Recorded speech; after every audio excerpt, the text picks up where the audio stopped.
Hey friends, welcome to the Time for Living podcast, your ultimate guide to finding the time you need to crush your business dreams while still having time to live your one beautiful life. I'm your host, Lucy Clark, a devoted boy mum, dedicated business owner and time-finding expert. Say goodbye to the I'm too busy mindset that's holding you back from growing your online business.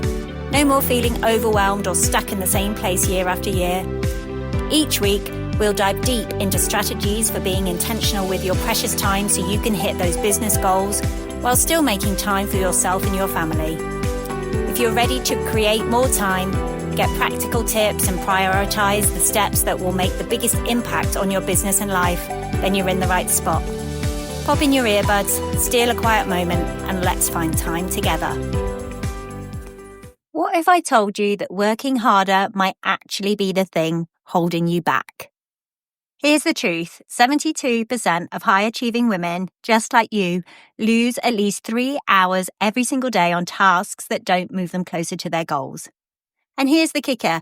It's not because we're not trying. It's not because we don't lack drive or discipline. It's because we're relying on productivity habits that drain energy instead of creating momentum. If you've ever ended a long day exhausted, only to realize you didn't make progress on what truly matters to you, this episode is for you. Today, I'm sharing 3 simple but powerful shifts that can help you reclaim 10 or more hours this week without giving up your ambitions or burning out.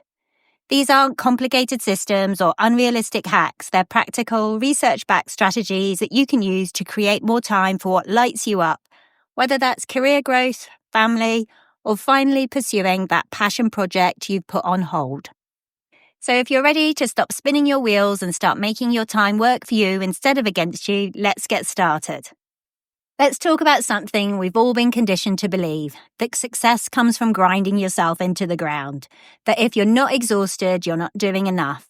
But here's what no one tells you. Busyness is not the same as progress.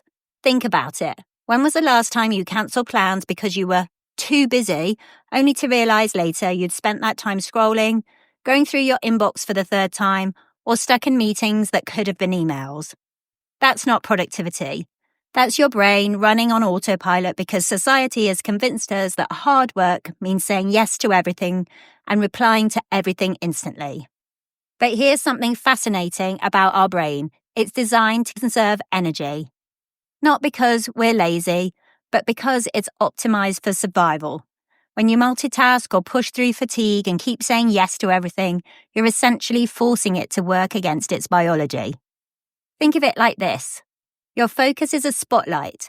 Every time you switch tasks, respond to notifications, get disturbed by that, "Can I chat with you quickly?" that spotlight has to reboot, burning extra mental fuel. That's why batching similar work, like replying to emails in one go, feels easier than juggling them all day. Or having meetings on Tuesdays and Thursdays is more productive than having one every single day. The takeaway. Productivity isn't about willpower. It's about aligning your work with how your brain actually functions. When you do, you'll find yourself achieving more with less exhaustion. So I want you to try something with me right now. Grab a pen or just pause and think. What's one thing you did yesterday that felt urgent in the moment, but actually didn't align with your bigger goals? Maybe it was answering non-essential Slack messages during your peak creative hours, or just saying yes to a request that should have been a not right now. This isn't about shaming your choices. It's about recognizing a pattern I see with nearly every client I work with. You're succeeding in spite of your daily habits, not because of them. Imagine what could happen if you started working with your brain instead of against it.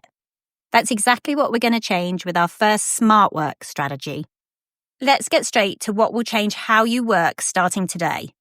3 swaps that help high achievers like you create more time without working longer hours. I call these the CEO filter, energy auditing, and the 5-minute rule. And they're about to become your new best friends. First, the CEO filter. Picture yourself as the CEO of your life. Every decision needs to pass through your filter of value. So before starting any task, ask yourself, would I pay a top professional $500 an hour to do this? If that thought makes you cringe, that's your signal that task either needs to be automated, delegated, or removed from your plate entirely. I work with a marketing executive who discovered she was spending nearly 2 hours every day on administrative work anyone could do. When she started treating her time like the valuable resource it is, she freed up 10 hours a week just by using simple AI tools to batch those low-value tasks. That's time she got to reinvest in strategic projects that actually moved her career forward. Now let's talk about your energy, because this is where most productivity advice fails us. Your 3 p.m. slump isn't a personal failing, it's science. Our brains naturally cycle through peaks and valleys of focus throughout the day, yet we keep scheduling important work when we're running on empty. That's where energy auditing flips the script. Instead of tracking minutes, you'll learn to track your natural rhythms. When do you feel most alert, most creative? That's your golden window for deep work. For many women, it's first thing in the morning before the world makes demands on them. For others, it's late morning after they've warmed up their brain. And here's your quick win. Tomorrow, block just one 90-minute focus session during your peak energy time. Close your email, silence notifications. This isn't selfish, it's strategic. Protecting those hours is how you'll make breakthrough progress on what you've decided matters most. Finally, let's talk about procrastination, that sneaky habit that keeps brilliant women from their best work. Here's the secret. It's not about laziness. Our brains resist starting when things feel overwhelming. And the 5-minute rule cuts through this. Commit to just 5 minutes on that project you've been avoiding. Set a timer, that's it, no pressure to finish. One of my clients used this to finally start writing her book. 5 minutes each morning while her coffee brewed. Within months, she'd drafted 3 chapters. Small starts create big momentum. And here's what I want you to remember. Working smarter isn't about doing more. It's about doing more of what matters. When you filter tasks like a CEO, design your day around your energy, and start small on the big projects, you're not just managing time, you're reclaiming your life. We mustn't forget to talk about how to protect these gains. Because what's the point of creating time if it just gets filled up again with other people's priorities? Here's something I want you to consider. Time freedom isn't about empty calendars. It's about having the clarity and the courage to fill your hours with what truly matters to you. Let's think about it. If I gave you 5 extra hours this week, no strings attached, what would you actually do with them? Would you finally start that side project you've been dreaming about? Take that yoga class that's always getting pushed off your schedule? Or maybe just sit quietly with a cup of tea and a book, guilt-free? That answer, that's your compass. It shows you where you want your time to go, if you let it. And here's another reality check. You don't need to wait for extra time. You need to reclaim it from the tasks that don't deserve you. That's where most high achievers get stuck. They assume they need to find more hours, when really, they need to redesign the ones they already have. And that's exactly why I created Taking Control of Your Time, a free workbook that walks you through a simple but powerful time audit. It's not about tracking every minute. It's about spotting the leaks you haven't noticed and redirecting that time towards the life you want to be living. You'll get step-by-step strategies to identify your hidden time drains, and they're not what you think, to create boundaries that stick without guilt, and to carve out space for your priorities first, not last. Grab your copy at timeforliving.co/taking control. It takes less than 10 minutes to start, but the shifts last far longer. Remember, time freedom isn't a luxury, it's the natural result of intentional choices.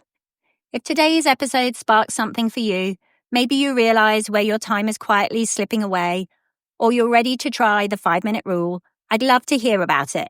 Take a quick screenshot of this episode, tag me on Instagram at timeforlivingco, and share your biggest lightbulb moment.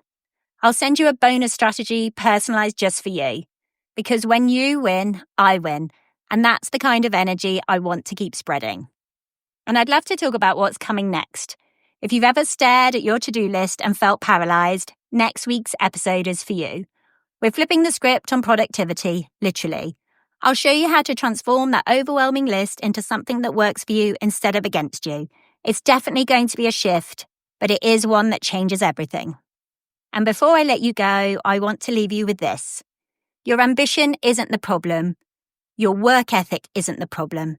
The problem is believing that success has to feel like a never-ending grind.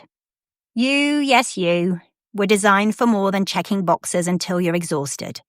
You were meant to build a life that energizes you, to pursue goals that light you up, and to do it all without burning out. So this week, I hope you'll try just one of the strategies we've talked about. Not because you have to, but because you deserve to feel in control of your time. Until next time, my friend, keep making your time matter. Hey friends, thank you so much for tuning in to the Time for Living podcast today. If this episode inspired you to take action and save time, I'd be so grateful if you could leave a written review and subscribe over on Apple Podcasts. Your feedback means the world to me and helps us reach even more amazing people like you. If you know a friend who needs to hear this message, share this episode with them. And remember, your time is precious, so make every moment count. Until next time, keep dreaming, keep living, and keep making time for what matters most.